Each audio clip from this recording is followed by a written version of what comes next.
Today's January 28th, 2019, and this is episode 27 of PlaneSavers. Good morning, folks. It is Monday. It is minus 36 degrees Celsius, minus 33 degrees Fahrenheit. We're so close to being equal. Behind me, the C-46 is going into the hangar. We got a DC-3 on the runway, just about to take off. 737 ruining the sound this morning for you. 737-200, and yeah, so it's a good morning. I can't see much, so let's just go inside and start today. We got some cool things to show you today.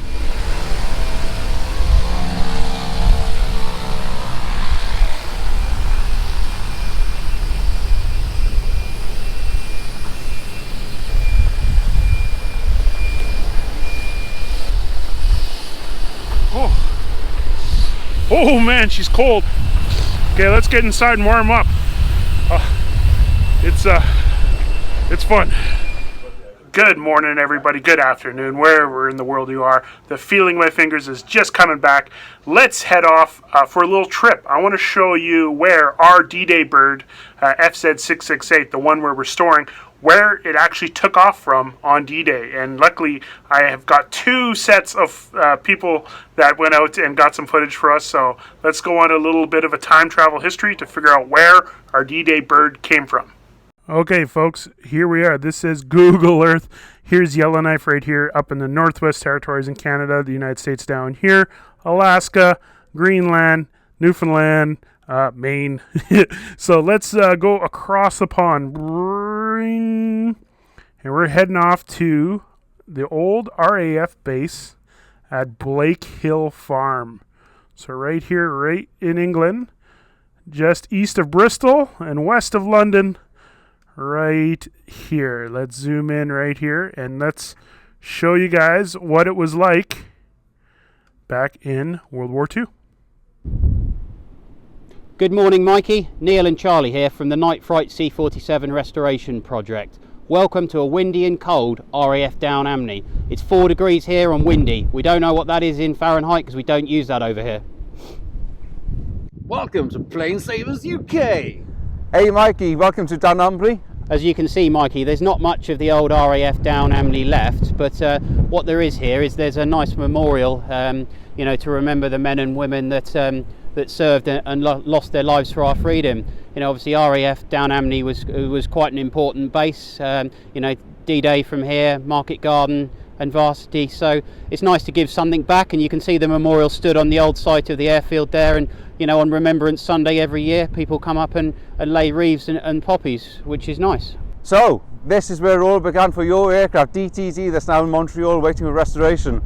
So it all began on the 4th of February when the RAF took hold of her and flew her all the way across the Atlantic to here, Down Amney in Gloucestershire. Eventually though, with D-Day approaching, more Dakotas were needed just 5 miles away at RAF Blakehill Farm. So 10 Dakotas from 271 Squadron flew with a short little hop across to RAF Blakehill Farm, and that's where we'll go next. I also want to take a second to thank Roger Blackwood for getting me some extra footage of the area, and it wouldn't be a PlaneSavers episode if an airplane didn't ruin some audio, so enjoy. That was good timing. And a special memorial for the Canadians. How about that, Mikey? So here we are 5 miles away from RAF Down Amney at RAF Blakehill Farm, or the site of it, should I say, because there's nothing much here now apart from a few derelict buildings and the remains. You can see the remains of the runway through the grass that's now grown all over the airfield. But to the goodwill of the people around this area, they've built a fantastic little memorial to honour the men and women that served at Blakehill Farm during the war. So DTD, or FZ668 as you would say for the RAF serial number it took, flew on the 31st of May along with 9 others from Down Amney all the way on this short little hop over to Blakehill Farm in preparation for D-Day. And on the 5th of June 1944, just after 11 o'clock at night, it took off with 17 paratroopers aboard, and its destination was Drop Zone K in Normandy. It did a great job. It's dropped its paratroopers and came back to Blakehill Farm with no damage to it at all. As you can see, as happens with most airfields, most of the old RAF bases, they're all industrial estates on the hard standing, and the runways and the grass is usually used for grazing or something because it's difficult to grow crops. I hope you can use this. I was rather hoping with the name Blake's Hill there would be a hill where I'd be able to get a good panoramic view, but no, this is as high as I can get. I look forward to the rest of the series. I'd like to take the chance again to thank Neil and Charlie from Night Fright and Roger Blackwood for getting us that awesome footage of Blakehill Farm. Now I got another surprise. Let's go from Blakehill Farm. Let's zoom out here and go to the opposite end of the world. Keep on going. Yes, we're going to Perth. And we're going to go to the Aviation Heritage Museum in Perth, Australia. Let's join in now. Our boy, Cliff Hope, the guy who purchased the eBay DC3 art. He was awesome to let us use some footage of an amazing C-47 that they have in Perth. If you're in and around Perth, I highly recommend checking out the Aviation Heritage Museum. Also, when you get a chance, head over to The Simple Life and give Cliff a good follow so we can follow along on his adventures as well. And this footage is a treat for me because I've never really actually seen a C-47 dressed up like this. You can see on the right-hand side, you got the medic beds. On the left, you got the troop seats. They've done an amazing job. Here, look at the left here. You got a navigator station. This is all error correct. This is very, very, very cool. Now with the cockpit, look, on the left-hand side, you got all the flying instruments. On the right-hand side, you got all the engine instruments. Yeah, she's worked very, very hard, this old girl, 1945 through to 1981. She was in more or less continuous use. So, yeah, I'll come in and you can have a look. So this is as close, I think, as you can get to seeing what it really looked like back in the 40s. So if you find yourself in the Perth area of Australia, I highly recommend checking out this airplane. And I'm jealous. And if you do, please send me a picture. This thing's awesome.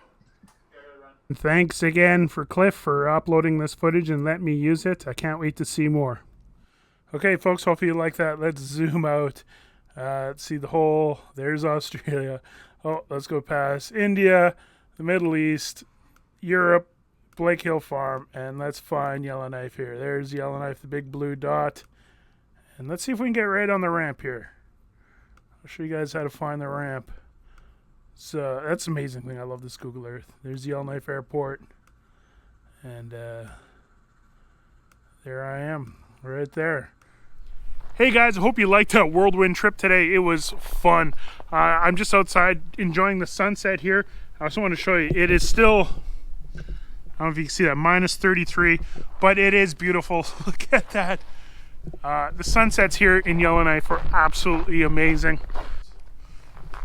You can't beat it. You can't beat it. So there's always positives when there's minuses, I guess. No pun intended. So even though it's cold, the sun gives a little bit of warmth. Just beautiful here. Oh, what's that coming in here? Oh, we got something landing.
DC3 behind us, Twin Otter coming to ruin the audio. But yeah, I got one more surprise for you. Hopefully you like this one. We got some new footage coming. Okay, let's rejoin the night fright team, Neil and Charlie. They're 35,000 feet over Canada somewhere. As you can see, we're on a WestJet flight from London to Toronto.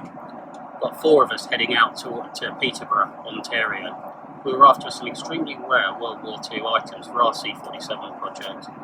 Some items that are hard to find, like an original cargo floor and some World War II paratroop benches, amongst other items. So we're out in Peterborough, Ontario for a week, where we're going to remove all of the parts from the aircraft and ship them back to the UK for night fright.